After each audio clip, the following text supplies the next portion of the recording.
ఒక కంట నీరులకు పెదవెంట ఉసురనక నీ వల్ల ఒక పరిజననం ఒక పరిమరణం అయినది.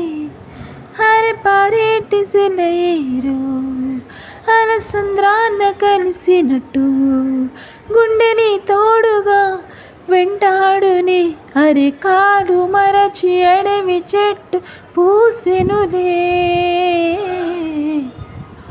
లూరి నెరజానా నీ కుంకుమల్లె మారిపోనా, నువ్వు స్నానమాడ పసుపులాగా నన్ను కొంచెం పూసుకోవే, నీ అందలెక్క మువ్వలాగా నన్ను కొంచెం మార్చుకోవే.